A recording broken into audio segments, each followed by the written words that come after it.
This call is now being recorded.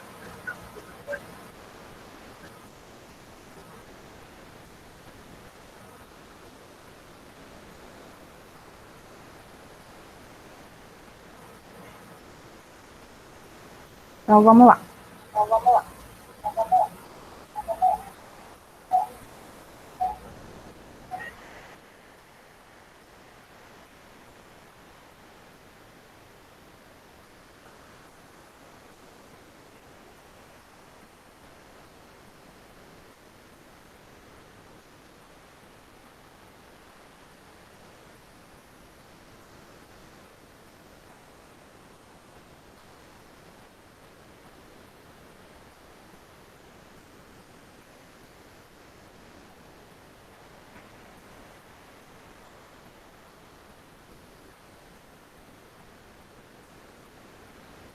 Qualquer dúvida que vocês tiverem, vocês podem perguntar no chat, tá bom? E aí eu paro um pouquinho para responder a dúvida de vocês. A gente vai, então, dar início a essa aula sobre o reino animal.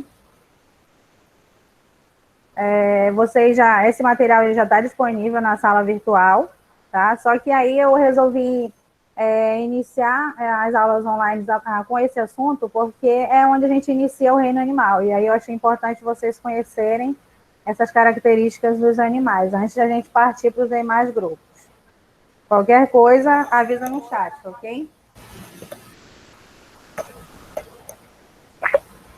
Então, olha só. Vocês viram isso ainda na primeira aula sobre taxonomia, sobre essa questão aqui de reinos e domínios. Então, no total, a gente tem 5 reinos, que é o reino plantar, o reino animal, o monera, o fungi e o protista.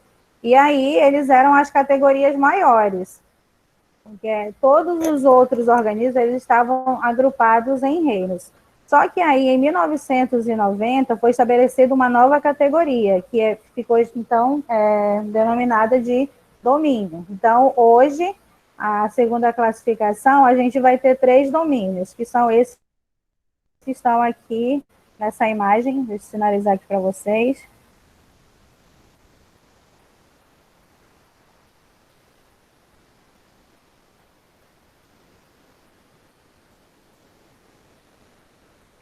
Então, aqui, ó, eu vou ter o domínio Eubactéria.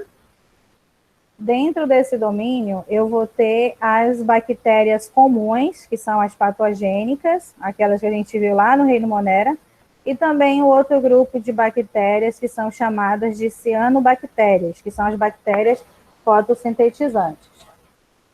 No outro domínio, eu vou ter as árqueas, que é o domínio que ela pertence, é chamado de árquea. Tá? E as árqueas, elas estavam agrupadas juntamente com o reino Monera, e aí elas ganharam um domínio só para elas. E todos os demais reinos, ou seja, os animais, as plantas, os fungos e os protistas, eles ficaram dentro desse terceiro domínio, que é chamado de Eucária. Então, são esses 3 domínios que foram estabelecidos em 1990, a partir de vários estudos que estavam sendo realizados. Pela classificação dos reinos, era levada em consideração a questão principalmente das características morfológicas. Fazia-se uma comparação, buscava-se semelhança entre as espécies, e aí essas espécies eram agrupadas nos reinos. Para a classificação nos domínios, foi feito um estudo mais aprofundado, onde envolveu não apenas a comparação morfológica, mas a comparação genética. Foi feito o sequenciamento genético para determinar de fato que aqueles organismos eles pertenciam ao mesmo grupo. Então, essa classificação em domínios leva em consideração aspectos genéticos e não apenas morfológicos. Aí, então, agora a gente vai ver algumas características do reino animal, tá? Para a gente conhecer um pouquinho melhor sobre esses grupos. Bom, o reino animal, como eu já falei, está dentro do domínio Eucária. E aí, esse reino está dividido em 2 grandes grupos, que são os invertebrados, que são aqueles animais que não possuem a coluna vertebral, e eles representam uma maior quantidade de organismos, fica em cerca de 95%. Então, a maior parte dos animais, eles são invertebrados. E aí eu tenho 5%, que é o outro grande grupo, que são os vertebrados, que são aqueles animais que já vão apresentar a coluna vertebral. A quantidade de espécies conhecidas de animais, ela fica em torno de 1,5 milhão, mas é um número que é subestimado, porque muitas áreas ainda não foram estudadas, então é provável que ainda existam muitas espécies que ainda não são conhecidas. Então, aqui, eu tenho, basicamente aqui, uma informação só para fixar melhor aquilo que eu acabei de falar, tá? Então, aqui, os invertebrados, que é o que a gente vai dar início, eles são caracterizados pela ausência do crânio e da coluna vertebral, eles correspondem à maior quantidade de animais que representam a nossa biodiversidade, e eles estão divididos em 8 filos, em 8 grupos, tá? Então, aqui eu tenho as imagens para representar para vocês. No primeiro grupo, essa ordem que está aqui é segundo o processo evolutivo. Então, foi a ordem que esses organismos apareceram na Terra. Então, para começar aqui, eu tenho os poríferos, que são mais conhecidos como esponja do mar. São animais relativamente simples, que é o que a gente vai ver daqui a pouquinho. Aqui, logo em seguida, eu tenho representando o filo quinidária, que são os quinidários. Aqui é uma anêmona do mar. Aqui, o filo plateuminthus. Na imagem, eu tenho representando uma planária. Vocês estão conseguindo visualizar a imagem, gente?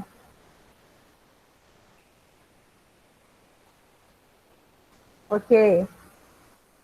Aqui, nessa quarta imagem, representando o filo Nemateuminthus. Aqui são considerados vermes cilíndricos.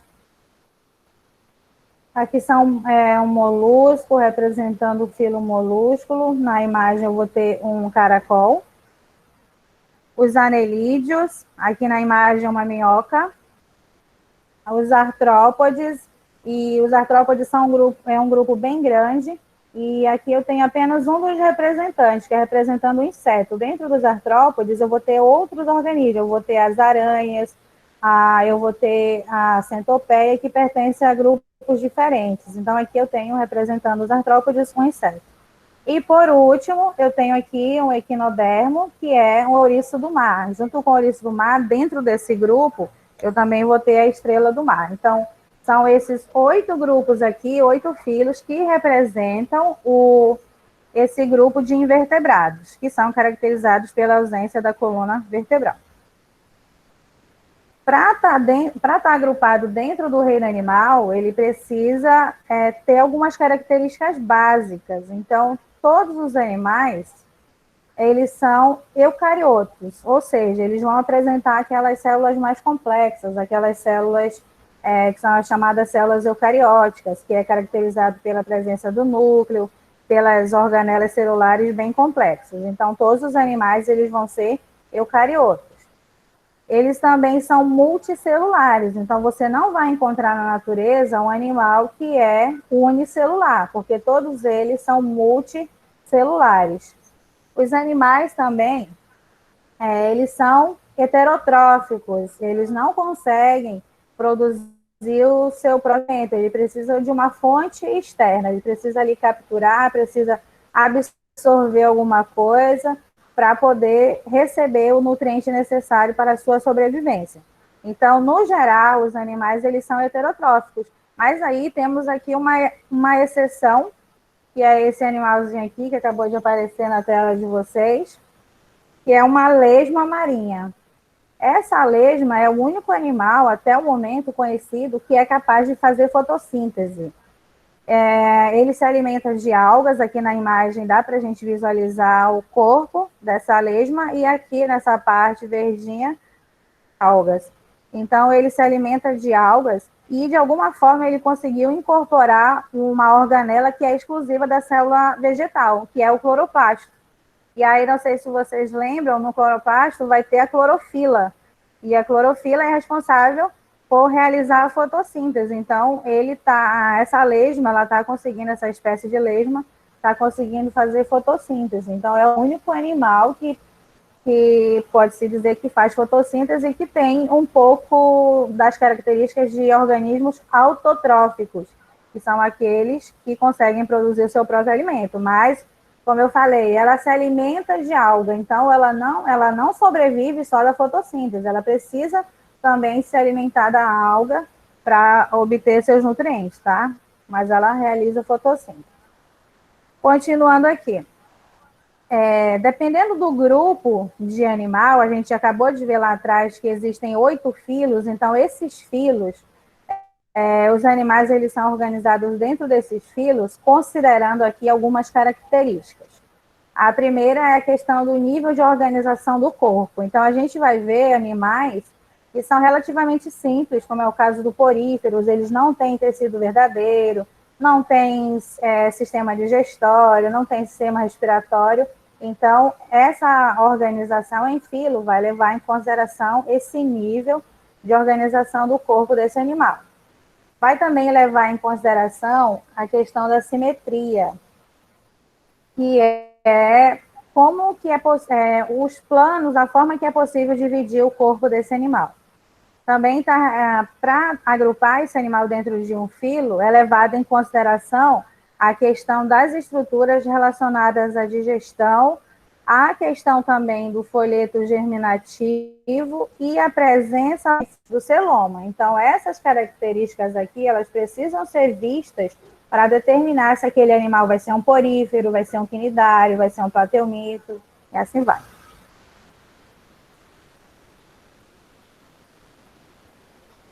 Então, na primeira parte aqui, falando sobre a simetria, o que seria essa simetria?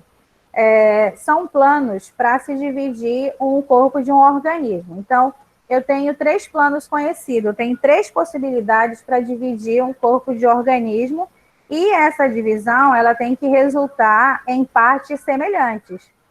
Eu vou ter que ter a representação de todas as estruturas corporais em todas as partes que eu dividi. Por exemplo, aqui, eu tenho nessa imagem um inseto, e para esse organismo eu só tenho 2 possibilidades. Se eu dividir ele ao meio, eu vou ter 2 partes iguais. Então, como eu não tenho outra possibilidade de divisão, eu digo que esse organismo ele tem a simetria bilateral. Então, eu só posso dividir ele em 2 planos. Quando eu tenho um organismo que eu posso dividir ele em várias partes, e essas partes têm características, têm estruturas semelhantes, então a simetria desse organismo ela é radial. Então vejam que aqui foram feitos vários cortes nessa direção aqui e daqui de cima para baixo. E o resultado dessa divisão gerou partes que são semelhantes. E aí, então, eu tenho várias possibilidades aqui. Então, a simetria desse organismo, que é uma anêmona do mar, um coral, na verdade, tem uma simetria radial. Mas eu também vou ter organismos que eles não apresentam simetria, eles são chamados de assimétricos, que é o caso da esponja do mar, dos poríferos. Então, se eu fizer uma divisão em um desses organismos, eu não vou conseguir obter partes iguais, porque eles têm uma forma muito variável. E aí, então, eu digo que esse organismo, não apenas os poríferos, mas qualquer organismo que eu não conseguir dividir em partes semelhantes, esse organismo, então, ele é assimétrico ou ele não tem simetria, tá ok? Aqui nessa imagem de baixo, olha só, aqui eu tenho representando novamente a simetria bilateral. Dos dois, eu vou ter a representação de 2 partes iguais. Aqui representando a simetria radial, então tem vários planos de divisão, e em cada pedaço eu vou ter uma representação semelhante das estruturas. E aqui representando também um porífero, representando aqueles organismos que não apresentam simetria, que são assimétricos. Então vejam que a forma ela varia muito. Não tem como eu fazer um corte aqui nessa esponja e ter partes que são semelhantes, tá? E aí, então, esse organismo, ele é assimétrico. Qualquer dúvida, perguntem, gente. A questão das duas partes lá para caracterizar o animal dentro de um filo, então aqui eu vou levar em consideração a questão do desenvolvimento embrionário. Para verificar aquela questão da formação das estruturas digestivas e também do número de folhetos germinativos, a gente vai ter que voltar lá para o desenvolvimento embrionário, que foi o assunto do segundo ano, em embriologia. Então, tanto as estruturas digestivas quanto a formação do desenvolvimento embrionário, dos folhetos germinativos, vai acontecer aqui durante esse desenvolvimento. Então, lembrem que todo organismo, ele começa a partir de uma única célula, que é a célula ovo ou zigoto. E aí, essa célula vai sofrendo diversas divisões ao longo do tempo, até formar ali o indivíduo, que é constituído por trilhões de células. Então, durante esse evento do desenvolvimento embrionário, vai acontecer isso. Eu tinha o zigoto, esse zigoto se dividiu em duas novas células, essas duas se dividiram novamente, agora eu vou ter 4. Essas 4 se dividiram novamente, agora eu vou ter 8. Essas 8 vão se dividir mais uma vez, aí eu vou ter 16, depois eu vou ter 32, até eu chegar nesse estágio aqui, ó, do desenvolvimento, que é chamado de mórula. A mórula é um aglomerado de células. Ela é totalmente preenchida por célula. E aí vai acontecer que durante, dando continuidade a esse evento embrionário, então essas células aqui, nesse estágio, elas vão diminuir o seu tamanho. E com a diminuição, ela vai formar essa estrutura aqui, que é chamado de blástula. Então, a blástula, ela não é mais uma estrutura que é preenchida por célula, ela tem apenas a camada externa, aqui que vocês estão vendo, essa camada externa, e dentro ela é um espaço vazio. E a partir dessa estrutura aqui, dessa fase do desenvolvimento, é que vai dar origem tanto à estrutura digestiva quanto aos folhetos embrionários. Então, o que vai acontecer? No próximo estágio, que é chamado de gástrula, essa parte aqui de baixo, ela vai sofrer um dobramento, que é o que a gente observa aqui, ó, nessa imagem. Ela meio que está dobrando aqui, e a formação desse dobramento é que vai resultar na formação dos folhetos embrionários, nos folhetos germinativos, e também na formação das estruturas digestivas. E aí, ó, no final desse evento, eu vou ter isso daqui. Eu vou ter essa camada externa, eu vou ter mais essa camada aqui que se formou. E aí, com estruturas específicas. Ó, dentro dessa região aqui, dessa cavidade que se formou, eu chamo isso aqui de arquêntero, que é toda essa região aqui. Na parte da entrada, que é a entrada da cavidade, eu vou ter uma outra estrutura que é chamada de vastóporo, tá? Então, essas estruturas aqui, a gente vai ver que elas são as responsáveis pela formação de algumas estruturas digestivas. Vamos passar aqui para o próximo slide. Então, aqui, ó, é aquela última imagem lá que eu mostrei para vocês. Só que de uma outra forma. Vou voltar aqui para vocês verem novamente, ó. Então, essa última imagem aqui. E aí, é exatamente essa daqui. Então, aqui a gente já tem todos os nomes para vocês conseguirem entender melhor. Então, a partir da gastrulação, que é aquela última fase lá que eu acabei de mostrar, vai se formar os folhetos embrionários. Esses folhetos embrionários é que vão dar origem a todos os nossos tecidos corporais e também aos nossos órgãos. E aí, quais são esses folhetos? São 3. Eu vou ter a camada mais externa, que é essa que está representada em amarelo, que é chamada de ectoderme. Eu vou ter a camada do meio, que é essa que está aqui em rosa, que é chamada de mesoderme. E essa camada aqui de dentro, que se formou a partir daquele dobramento, que é a endoderme. Então, cada um desses folhetos, ele vai dar origem a estruturas específicas no nosso organismo. E aquela cavidade que se formou, ela também vai dar origem a alguma coisa, que eu vou já falar para vocês daqui a pouquinho. Então, em relação à presença, a quantidade de folhetos embrionários, eu vou ter algumas classificações para os animais. Aqueles animais que apresentam apenas 2 folhetos embrionários, ou seja, a ectoderme e a endoderme, eles são classificados como diblásticos. Então, se o animal só apresentar ectoderme e endoderme, ele é classificado como diblástico. Se ele apresentar os 3 folhetos germinativos, ou seja, a ectoderme, a mesoderme e a endoderme, então ele é triblástico. Alguma dúvida aí, gente?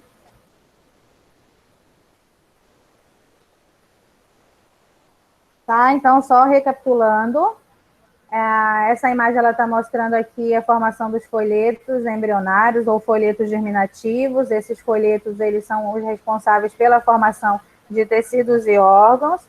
E aí os animais eles são classificados de acordo com a quantidade de folhetos que ele apresenta. Se ele apresentar apenas ectoderme e endoderme, ele é classificado como diblástico.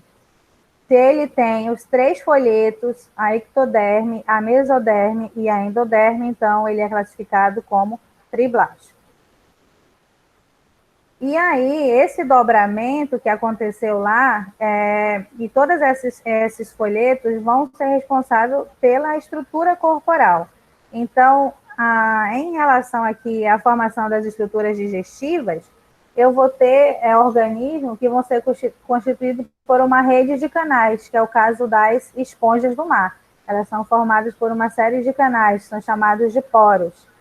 Esse dobramento, ele pode dar resultado também a um tubo, e só que em alguns organismos, esse tubo ele é incompleto, então se diz que ele apresenta o sistema digestivo incompleto. Vai ter animais que só vão apresentar uma abertura, que é o caso dos quinidários e dos plateumintos. Que abertura é essa? A boca ou o ânus. No caso dos quinidários e dos plateumintos, eles vão ter apenas uma região que se assemelha à boca. E aí eu vou ter organismos que vão formar 2 aberturas. Aí eu digo que esse organismo ele tem um sistema digestório completo, tá? Então, esse organismo vai apresentar boca e ânus. Então, essa formação dessas estruturas digestivas, elas vão acontecer durante o desenvolvimento embrionário, a partir dessas estruturas que a gente acabou de ver aqui, desses folhetos e resultante desses dobramentos que aconteceram aqui lá na embriogênese. E aí temos aqui outra classificação em relação a essas estruturas do sistema digestivo. Se o organismo, durante o desenvolvimento embrionário, formar primeiro a boca e depois o ânus, ele é classificado como protostômio. Então, se durante o desenvolvimento embrionário o dobramento acontecer e der origem primeiro à boca, então ele é protostômio. Se durante o desenvolvimento embrionário houver a formação primeiro do ânus e depois da boca, então esse organismo ele é classificado como deuterostômios, tá? Então são esses 2 grupos de animais levando em consideração a questão da formação da boca e do ânus. Então, olha só. Aquela imagem novamente, agora a gente não vai olhar mais para a parte aqui dos folhetos, vamos olhar para a parte aqui de dentro. Aquele dobramento deu origem a uma cavidade, que é o arquêntero, e a essa abertura, que é o blastóporo. E é essa estrutura aqui, ó, essa parte, na verdade, o blastóporo, é que vai dar origem ou à boca ou ao ânus. E aí, nos protostômios, o arquêntero, ele vai dar origem lá primeiro à boca. Se for no deuterostômio, ele vai dar origem primeiro ao ânus, tá? E essa parte do arquêntero vai ser toda a parte da cavidade digestiva, a região intestinal, a região do estômago, tudo isso vai ser formado ainda aqui nessa região. Aí, se vocês me perguntam, mas quem é protostômio? De todos aqueles animais que alguns que a gente vai ver ainda em relação aos invertebrados. Olha só, com exceção dos equinodermos, que também são invertebrados, todos os outros invertebrados, eles são protostômios. Significa que vai formar primeiro a boca, tá? Então, todos os invertebrados, com exceção dos equinodermos, são protostômios. E deuterostômios vai ser quem? Os cordados, que são aqueles animais, são os vertebrados, na verdade. Esse é um outro nome para vertebrados. A gente vai ser, nós humanos somos deuterostômios. Então, durante o desenvolvimento embrionário, houve a formação primeiro do ânus e posteriormente da boca. Então, quem é cordado? São os peixes, os mamíferos, os anfíbios, os répteis e as aves. Então, todos eles pertencem a esse grupo aqui, que é chamado de cordados, que são os vertebrados. Além aqui dos equinodermos, que também são deuterostômios. Todos os demais vão ser, com exceção desses dois grupos, todos os demais serão protostômios. Aí temos uma outra característica que é observado para agrupar os animais em diferentes filos, que é a questão da presença de uma cavidade que é chamado de celoma. Então, celoma é essa cavidade aqui que está em branco. Aqui nessa outra imagem também. Então, olha só, em relação ao celoma, eu vou ter três classificações. Eu vou ter organismos que são acelomados, eu vou ter organismos que são pseudocelomados e vou ter aqueles que são celomados. O que é esse celoma? Celoma é uma cavidade que tem a finalidade de abrigar os órgãos. Então, por exemplo, o nosso celoma é toda essa região abdominal, onde fica abrigado os nossos órgãos, tá? Então, o fígado, o estômago, toda essa a região aí do intestino, fica abrigado nessa cavidade. Então, aí é o celoma. E aí, para caracterizar se esse organismo ele é um desses três aqui, eu vou ter que olhar lá para aqueles folhetos embrionários, a ectoderme, a mesoderme e a endoderme. Então, vamos começar aqui pelo celomado. Para o animal ser celomado, não basta ele ter a cavidade, porque aqui também tem a cavidade, ó, que é essa parte que é branca. Só que ele é pseudo. Pseudo significa falso. E aí, então, vamos voltar aqui. Então, para ser celomado, tem que ter essa cavidade. E essa cavidade, ela tem que estar delimitada por esse folheto aqui, que está em vermelhinho, que é a mesoderme, tá? Então, aqui, ó, vejam que o celoma, ele tem a mesoderme antes e depois. Então, a mesoderme, ela delimita toda essa região da cavidade. Agora, vamos observar aqui o pseudocelomado. Qual é a diferença aqui do celomado para o pseudocelomado? Alguém consegue identificar? Fale aí no chat.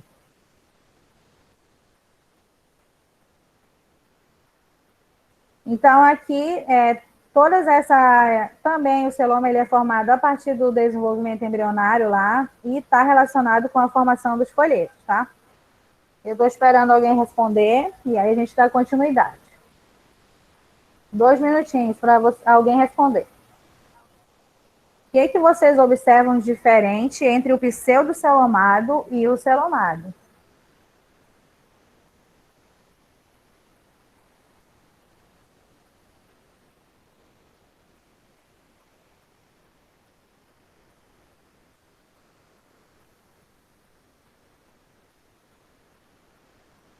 Lembrando que vocês já viram isso ano passado, hein? A gente só está revendo que é para entrar no reino animal, de fato.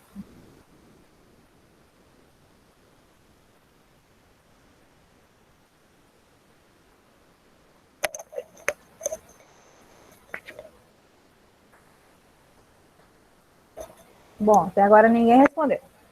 Então, vamos lá.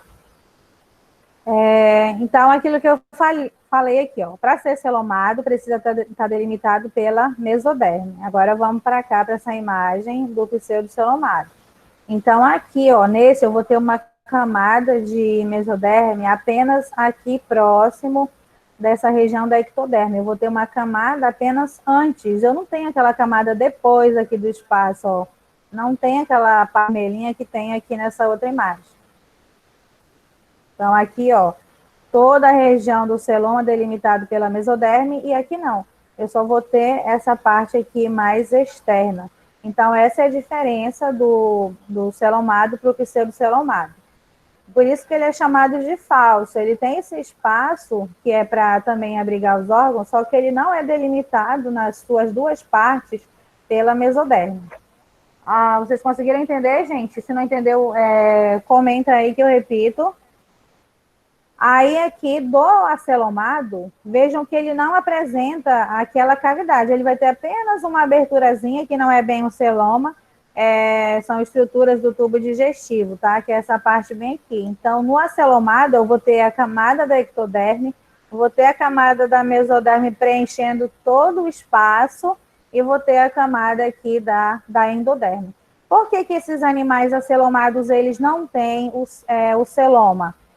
Porque esses organismos que apresentam essas características, eles são organismos muito simples, eles não apresentam órgãos ainda, que é o caso dos quinidários.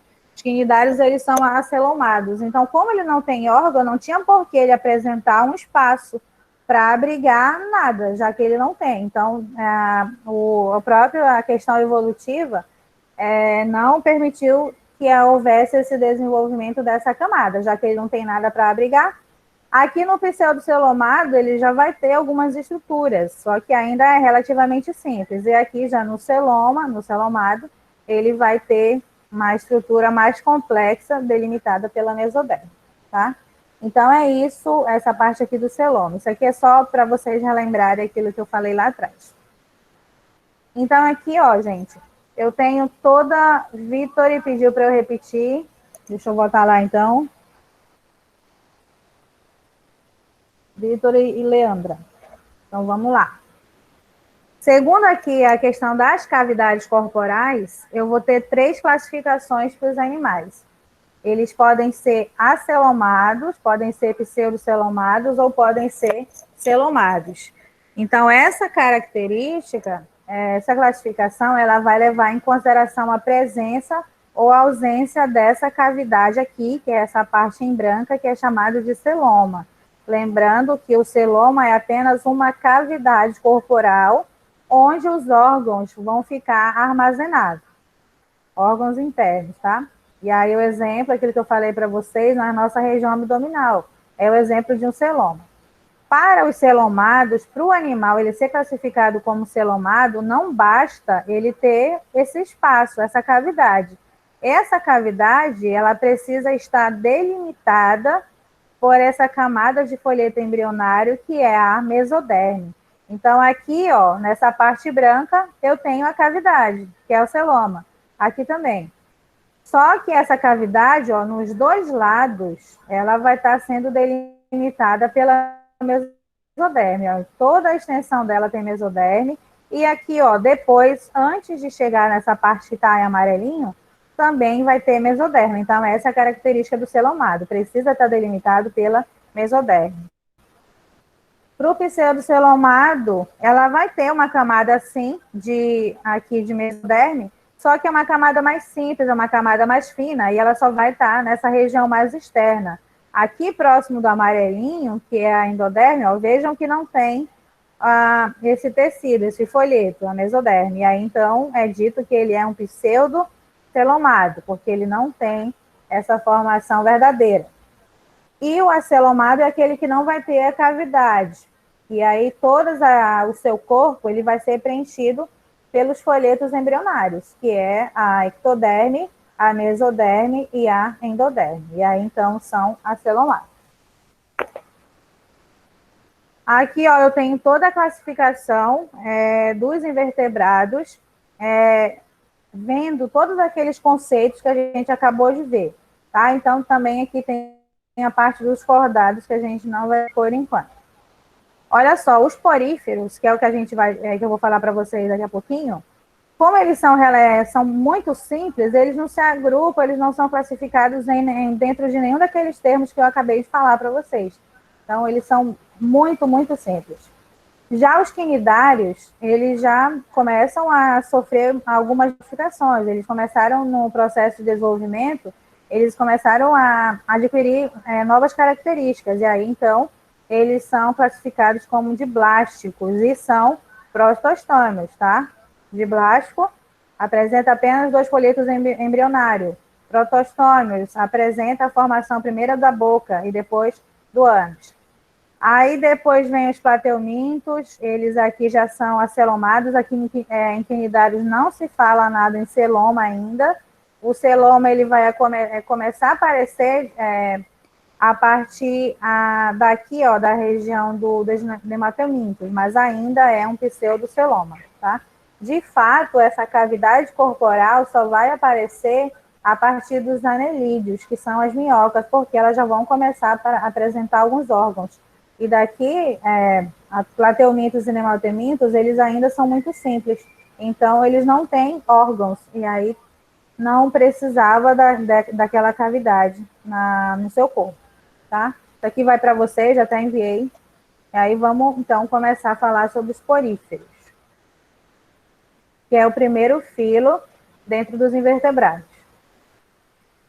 Então, aqui os poríferos, eles pertencem ao reino animal, eles são o primeiro grupo dentro do reino animal, e o reino animal, ele está dividido em sub-reinos. Um que é o sub-reino que é chamado de Parozoa e o Eumetazoa. Como os poríferos, eles são muito simples, eles são os únicos animais que estão dentro desse grupo aqui, Parozoa. Então, eles estão sozinhos, isolados, dentro desse sub-reino, Parozoa, sendo que todos os demais organismos pertencem a esse outro sub-reino, que é o Eumetazoa. Então, os poríferos, eles pertencem ao filo porífera, está dentro do reino animal, e pertencem ao filo porífera. Segundo alguns estudos que se tem, como eles são muito simples, eles são constituídos por algumas células bem específicas, a informação que se tem é que eles tenham se originado a partir de organismos unicelulares, que seriam esses aqui. A gente vai ver daqui a pouco que a constituição corporal dos poríferos, ela é muito parecida com essa imagem aqui, ó, está meio pequenininha, mas se vocês colocarem em tela cheia, dá para visualizar bem. Então, essas células aqui, elas pertencem lá aos grupos dos protistas, que são os protozoários, são chamados de coanoflagelados. Isso estava na aula lá de protista, tá? E aí, segundo alguns estudos que se tem, esses coanoflagelados, eles teriam se adaptado, se ajustado, sofrido um processo evolutivo para se transformar nos poríferos. Por isso que se diz, então, que eles foram originados a partir de organismos unicelulares, no caso, os coanoflagelados, porque existe uma semelhança muito grande entre esses coanoflagelados e as células que são encontradas nos poríferos atualmente. Eles são conhecidos como esponjas do mar. Eles não têm a capacidade de locomoção, então sempre os poríferos eles vão estar associados ao substrato. Eles são animais sésseis, eles ficam fixos, assim como as plantas, eles ficam fixos no substrato do mar, tá? Então, eles são encontrados em abundância no mar, mas recentemente foram encontrados algumas espécies aqui na região da Amazônia. Já se conhecia há muitos anos uma espécie de água doce, mas em estudos mais recentes foram encontrados outras espécies aqui na região da Amazônia. E eles apresentam aqui um padrão corporal com esse formato meio que tubular. Então, vou ter um formato aqui um pouquinho mais alongado, mais cilíndrico. Vou ter uns que são um pouquinho mais cheinho, formando uma espécie de um aspecto de um barril ou de um vaso, tá? Então, tem vários tamanhos. Eu vou ter poríferos que são muito pequenos, centímetros de comprimento e largura, e eu vou ter alguns que podem chegar até metros de diâmetro. Então, o maior porífero conhecido, ele tem 3,5 metros de diâmetro, e é encontrado lá na região do Havaí. Já é bem antigo, ele tem cerca de 2.000 anos, segundo alguns estudos desse organismo. Então, se ele não for predado, ele consegue permanecer muito tempo fixo ao substrato. Aqui tem outras formas dos poríferos, não tem apenas aquele formato mais tubular, ó, então vou ter outras formas aqui, parece várias camadinhas, parece uma cuba de ovo. Então, cada partezinha dessa daqui, ó, é um corpo de um porífero. Então, vai ter esse aspecto aqui, parece uma taça. Então, tem vários outros formatos de poríferos. E aqui, gente, é a estrutura corporal desse organismo. ele é constituído basicamente por um grupo bem específico de células, que são essas aqui que estão na imagem. Na parte aqui externa, vejam que tem várias células pequenas, que essas estão na coloração meio laranja.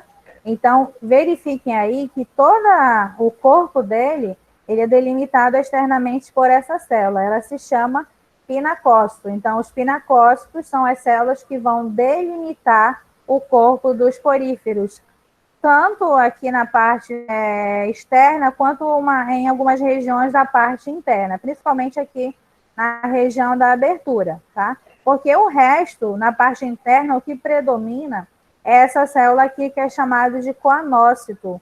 Vejam aqui, toda a parte interna ela vai ser delimitada pelos coanócitos, que são as células principais do corpo das esponjas. E aqui, ó, vejam a semelhança dos coanócitos com aquelas células que eu acabei de mostrar para vocês lá atrás. Vou voltar aqui rapidinho.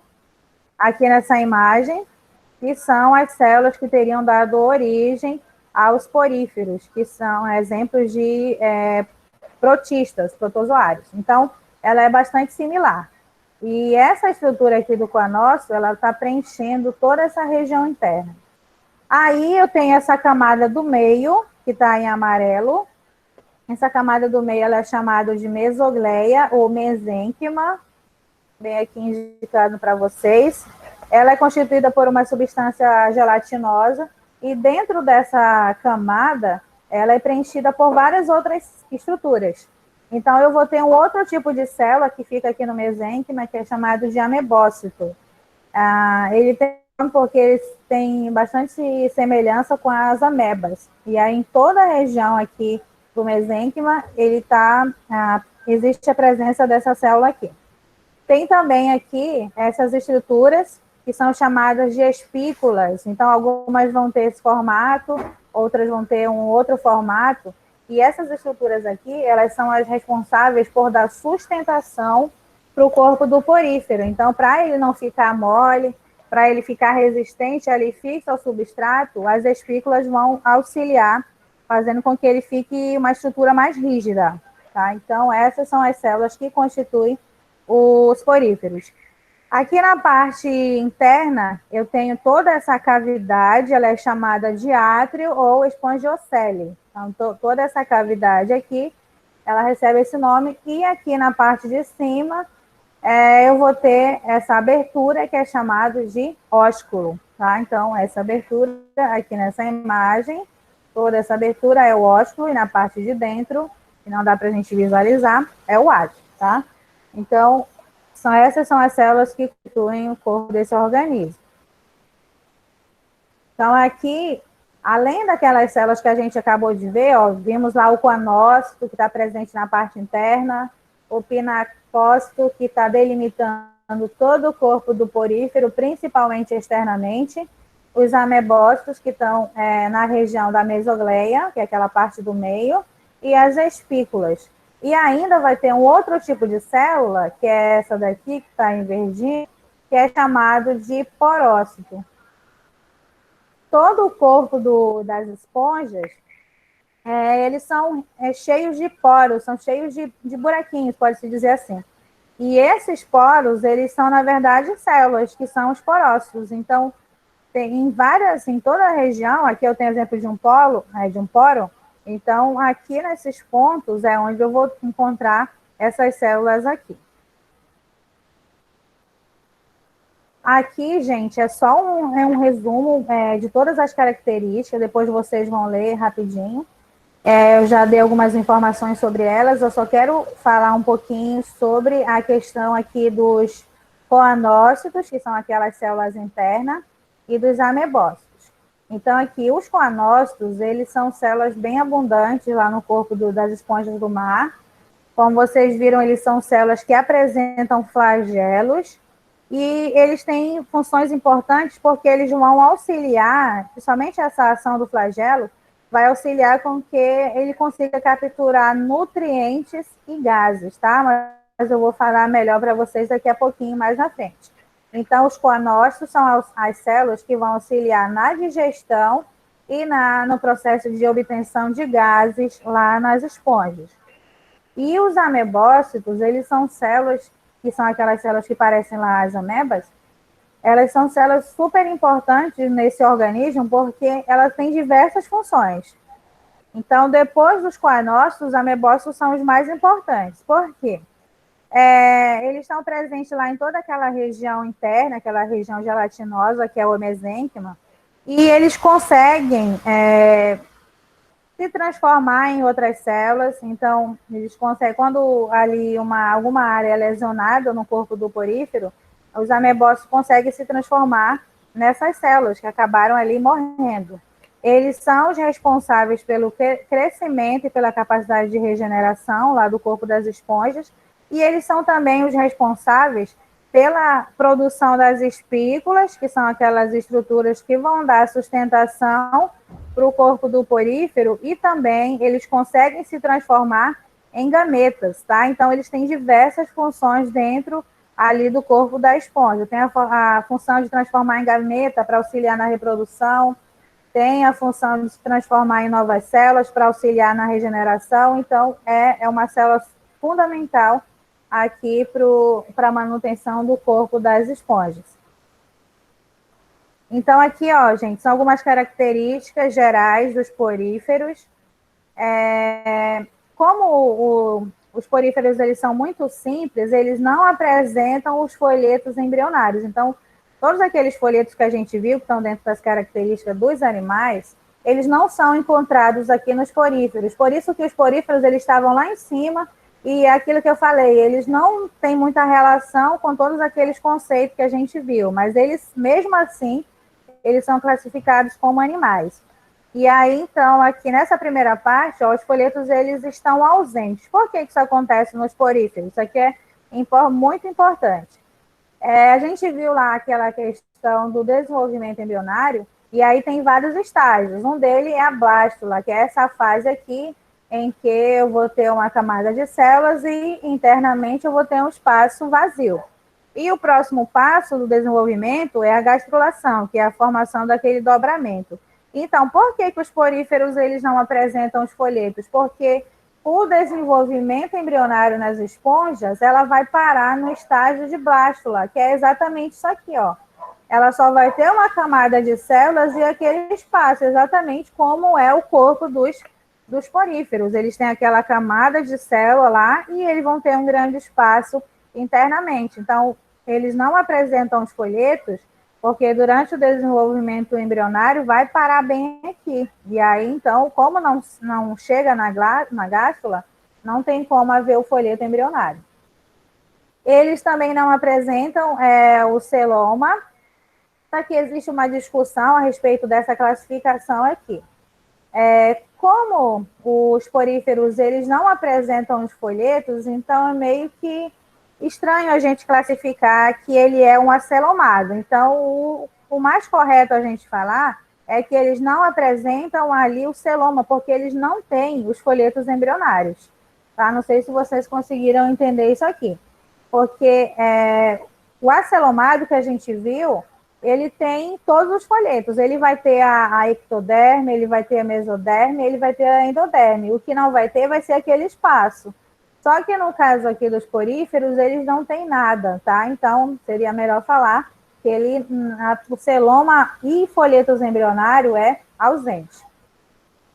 A simetria dele pode ser radial ou pode ser assimétrica, tá? Dependendo ali do corpo do porífero. Então, se ele tiver uma estrutura única, como é o caso desse exemplo aqui, ele pode ser classificado como radial, consigo ter vários planos de simetria. Agora, se ele tem aqui uma estrutura mais complexa, que eu não consigo ali fazer um corte para ter as partes iguais, então, esse exemplo aqui é de um porífero que é assimétrico. E aí, então, ele pode ter aqui os dois planos. Todo mundo conseguiu entender essa questão aqui dele não ter os folhetos embrionários? Se não entendeu, é só falar que aí eu volto a explicar essa parte aqui do desenvolvimento embrionário. Então, aqui, ó, continuando.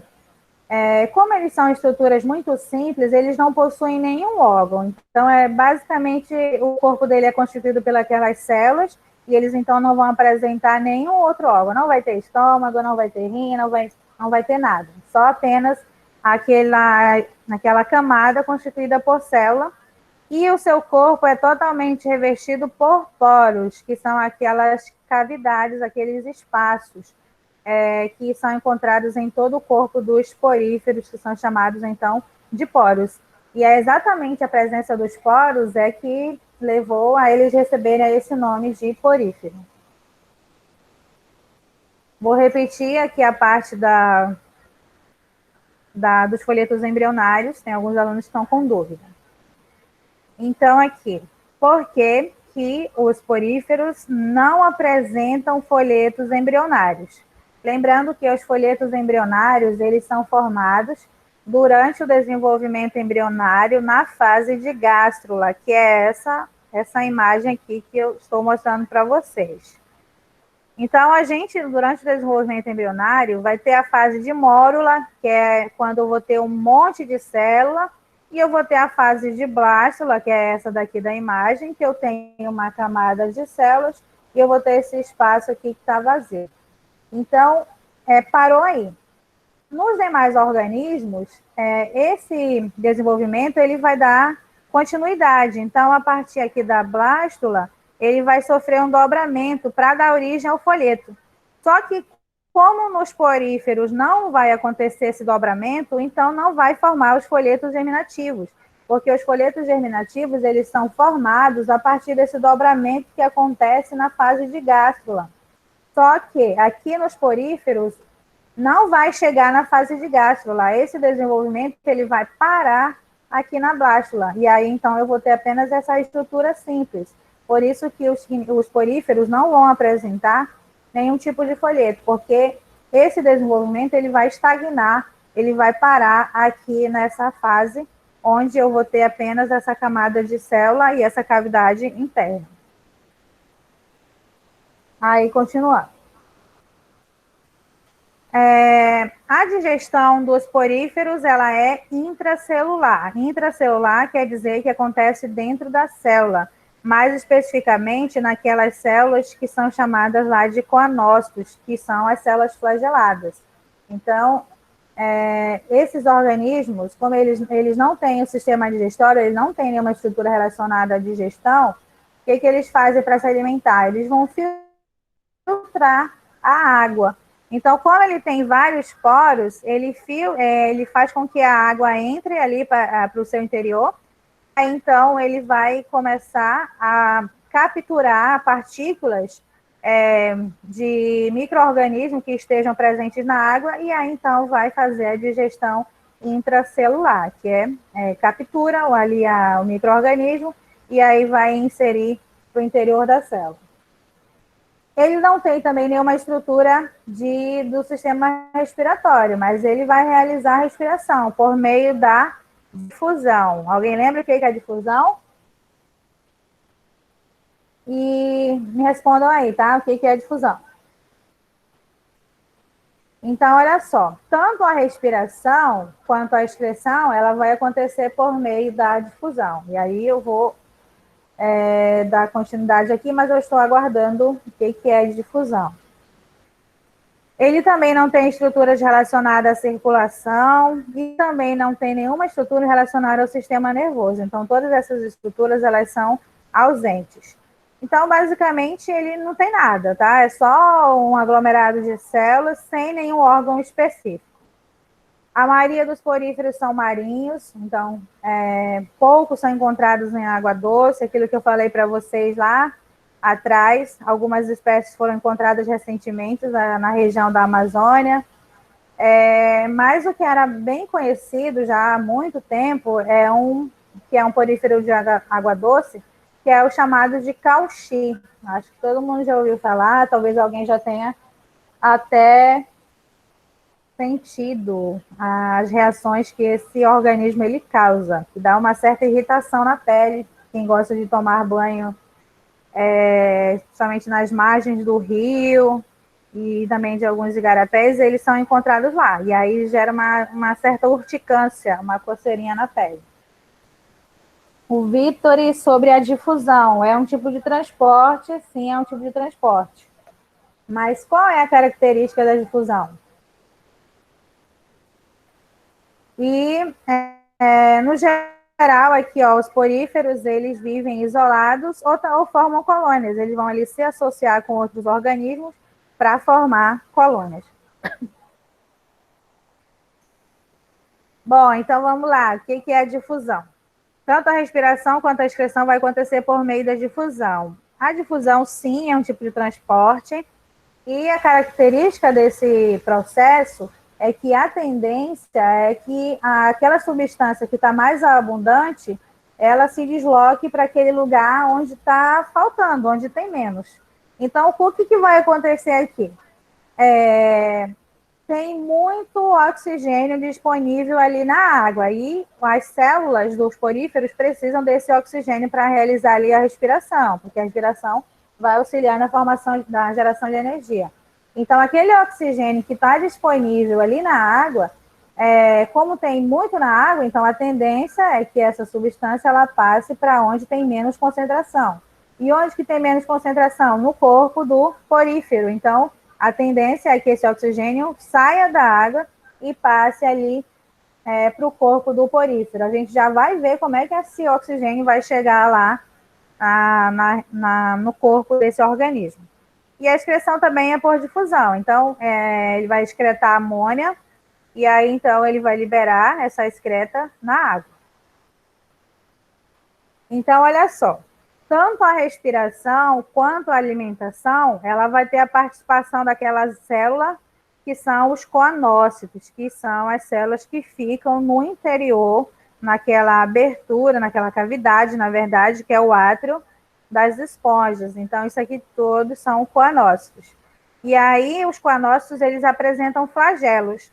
Esses flagelos aqui auxiliam a fazer com que gere uma certa corrente de água, na verdade, fazendo com que essa água entre aqui pelos poros, que são os porócitos, e junto dessa água, o que vai ter? Vai ter os micro-organismos, que esse organismo vai inserir ali na sua alimentação, vai capturar para se alimentar, e também vai ter partículas de oxigênio. Então, quando esse oxigênio, quando essa partícula alimentar passa aqui pelos poros, os flagelos dos coanócitos, eles vão capturar essas estruturas e vão, então, deslocar para o interior da célula. E aí, então, ele vai conseguir aproveitar esse oxigênio e também vai conseguir aproveitar essa partícula para a sua alimentação. Então, aqui, ó, como eles apresentam esses vários poros, eles são organismos que são filtradores. Eles promovem uma corrente de água que entra pelos poros, que passa pelo átrio, que é essa região interna, e aí sai pelo ósculo. Mas tudo aquilo que é aproveitável já vai ficar aqui no interior do corpo dos coanócitos, que são essas células flageladas. A alimentação se dá através de partículas alimentares suspensas na água, como protozoários e algas unicelulares. Então, basicamente, a dieta aqui dos poríferos são essas duas coisas aqui, protozoários e algas que são encontrados na água, e aí ele consegue fazer essa absorção por meio dos poros. Sobre a digestão, os coanócitos, eles são as células que vão auxiliar nesse processo, tanto de captura quanto no processo de digestão. Então, aqui, ó, visualizando melhor, essa é a estrutura de um coanócito, ele tem o flagelo, e aqui ele tem uma estrutura que não é fechada, ela é chamada de colarinho, tá? Então, é como se fosse vários cílios, ó, é só essa parte aqui que está mais vermelha, que é constituída por tecido. Toda essa parte aqui, ela não vai ter nada, na verdade. Então, o que acontece? Quando gera aquela corrente de água, que vai ter várias partículas ali disponível, esse flagelo ele vai fazer com que essas partículas se desloquem aqui para a região do colarinho. E aí, a partir do colarinho, ele vai fazer com que vá para a região aqui do corpo dos coanócitos e aí vai formar algumas estruturas que são chamadas de vacúolos digestivos. Essa partícula, ela vai adentrar o corpo dos coanócitos por meio da endocitose. Então, ela vai capturar, vai fagocitar essas partículas aqui, e aí, então, essa partícula vai para o interior do vacúolo para ser aproveitado. E, posteriormente, esse nutriente, ele vai sendo passado aqui para outra célula, que que são os amebócitos. E aí, a parte dos amebócitos é que vai ter a distribuição desses nutrientes para todo o interior do corpo dos poríferos. Então, vamos mais uma vez para entender melhor. Os coanócitos são as células responsáveis pela digestão lá nas esponjas do mar, nos poríferos. Eles são constituídos por flagelo e por uma estrutura que é chamada de colarinho. Esse flagelo ele vai fazer com que essas partículas se desloquem para essa região do colarinho e, posteriormente, essas partículas vão se deslocar aqui para próximo da membrana do corpo dos coanócitos e por meio da fagocitose, lembrando que a fagocitose é o englobamento de partículas sólidas, a célula vai englobar essas partículas vão ficar aqui dentro dos vacúolos digestivos, onde vai sofrer digestão, e posteriormente eles vão se deslocar para os amebócitos para continuar o processo de aproveitamento dos nutrientes. E a partir dos amebócitos vai acontecer a distribuição. Vamos ler aqui essa informação, caso alguém não tenha conseguido entender. O movimento dos flagelos dos coanócitos cria uma corrente de água que traz nutriente e gases, tá? Então, ele vai ter esses dois papéis aqui, não apenas na obtenção de alimento, mas também na obtenção do oxigênio. Os nutrientes, eles são filtrados pelo colarinho, que é essa região aqui, onde o flagelo vai lançar todas essas partículas. Que não é uma estrutura sólida, é isso que eu estava tentando falar para vocês. Isso aqui não é uma estrutura fechada, é como se tivesse vários cíliozinhos aqui. Mas antes, um conjunto de pequenos bastonetes eretos e separados por espaços. Então, essa parte que está mais clarinha não é uma estrutura fechada, são os espaços que são encontrados no colarinho. E aí, qualquer partícula orgânica ou micro-organismo acaba sendo aprisionado nesse colarinho, e aí, então, ele vai ser encaminhado para essa região da membrana dos coanócitos, em direção ao corpo dessa célula, e aí, então, ele vai ser fagocitado, e, posteriormente, vai para os vacúolos para acontecer a digestão intracelular. Por que a digestão nesse organismo ela é intracelular? Porque vai acontecer dentro da célula, tá? Então, a gente vai ver que tem organismo que a digestão não é intracelular, é extracelular. Como é o nosso caso, a nossa digestão é extracelular, porque vai acontecer lá no estômago todo o processo de digestão e, posteriormente, esse nutriente vai para a célula, mas inicialmente é extracelular. Aqui nos poríferos, como não tem essas estruturas do sistema digestivo, então todo o processo de digestão vai acontecer dentro da célula, e aí a própria célula vai ter o papel de fazer essa distribuição dos nutrientes. E aí, então, essa digestão vai acontecer lá nos vacúolos, e aí esses nutrientes vão ser distribuídos pelaquela região gelatinosa, que é a mesogleia, e vão passar de uma célula para outra, até que todas as células recebam esses nutrientes que foram obtidos aqui a partir da digestão. Então, aqui é só para visualizar, ó, aqui é o coanócito, aqui é o seu flagelo, aqui um protozoário entrando por meio da fagocitose, e aí esse protozoário vai ficar dentro do vacúolo digestivo, onde vai acontecer a digestão. E aí todas as excretas, que são os resíduos celulares, posteriormente eles vão ser lançados ali no ambiente. Bom, já vai dar 9 horas, eu vou parar bem aqui na reprodução. Então, olha só, dependendo do corpo dos poríferos, eles apresentam aqui algumas classificações. Isso vai levar em consideração tanto a estrutura externa quanto a parte interna aqui. Quando eu tenho aqui um corpo de uma esponja que é mais simples, vejam que é aquele exemplo que eu estava mostrando para vocês. Eu tenho aqui aquela parede da esponja e dentro aqui na átrio, eu vou ter os coanócitos completando aqui toda essa região. Então, esse aspecto aqui, ele é classificado como uma esponja asconoide, ou ascon. Então, é uma estrutura bem mais simples. Eu vou ter a parede externa e internamente, essa parede ela vai ser delimitada por células flageladas. Então, esse exemplo mais simples é o asconoide.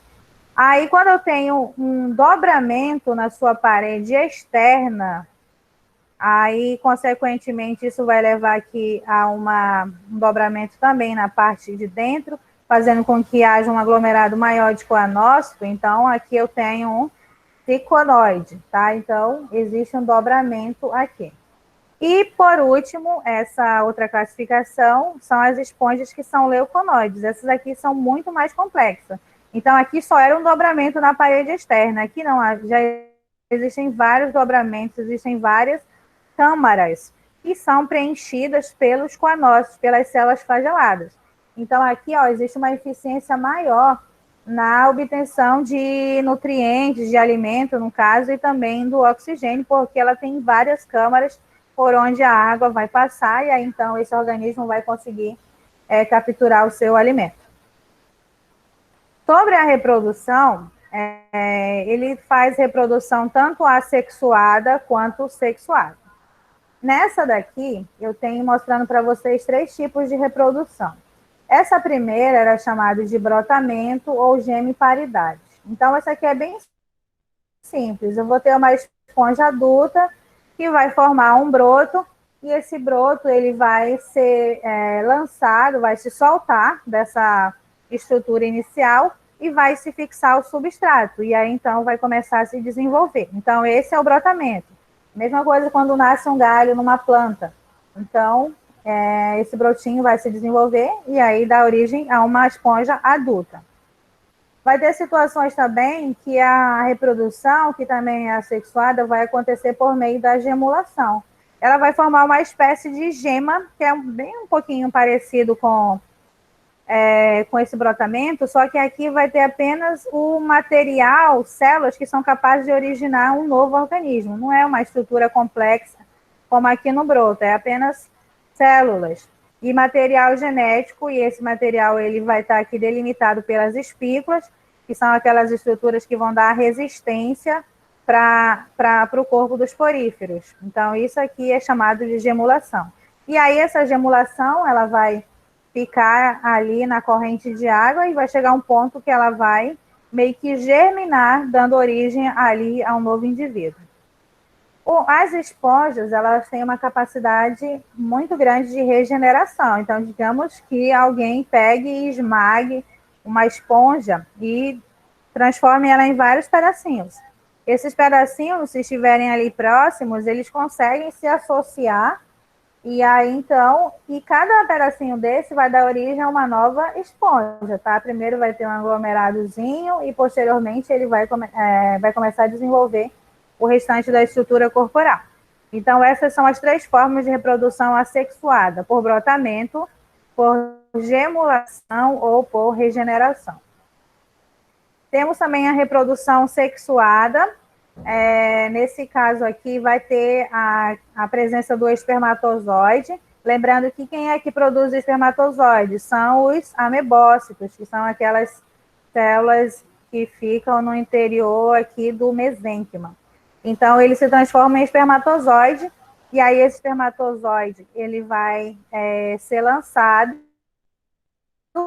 do interior do corpo da esponja e vai se deslocar até encontrar um óvulo para acontecer a fecundação. Vamos ver aqui nessa imagem. Então, aqui, eu tenho uma esponja masculina e uma feminina, e aí essa esponja masculina, ela vai produzir ali o espermatozoide através dos amebócitos e vai lançar, através aqui dessa região, que é o ósculo, vai lançar esse espermatozoide na água.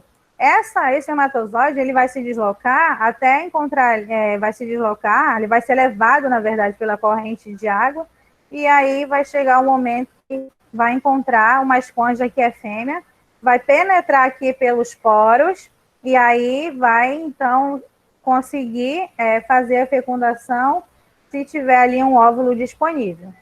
Quando acontece a fecundação, vai haver a formação de uma larva.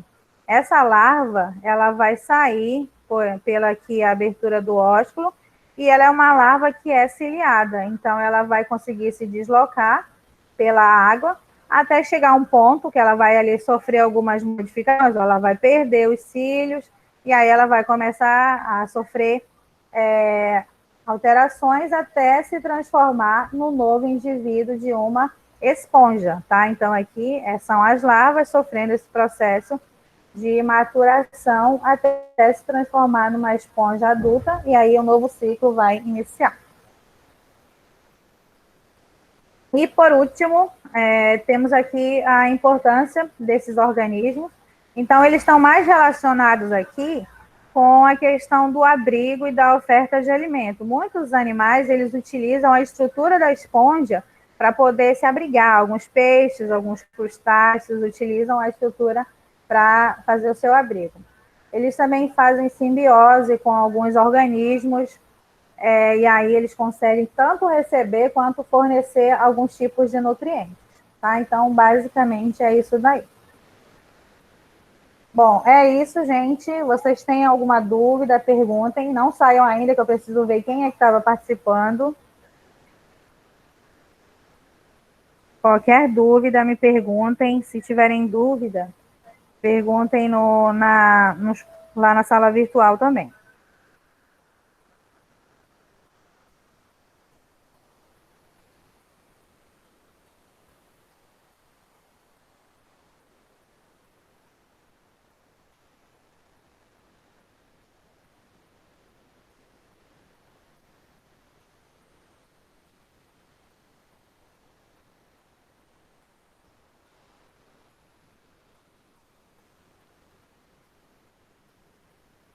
Tudo certo? Ninguém tem nada para perguntar?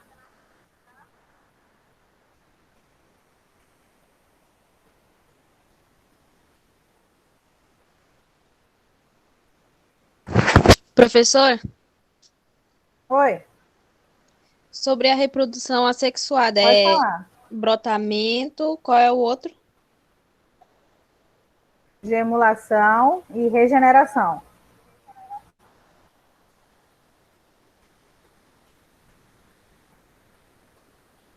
Obrigada. Mais alguma dúvida?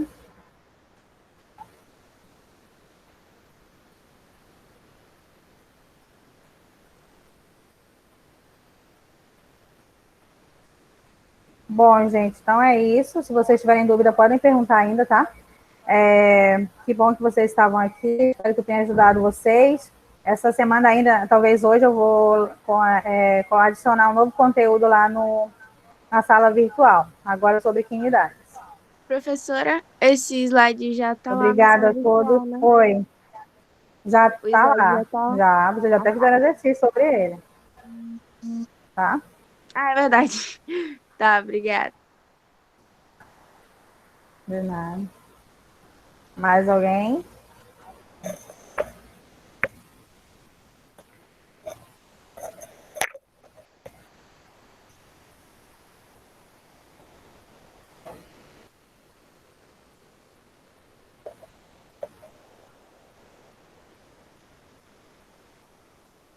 Bom, então é isso, gente. Obrigada pela presença. Espero que na próxima aula, se houver, vocês estejam aqui também. Até a próxima.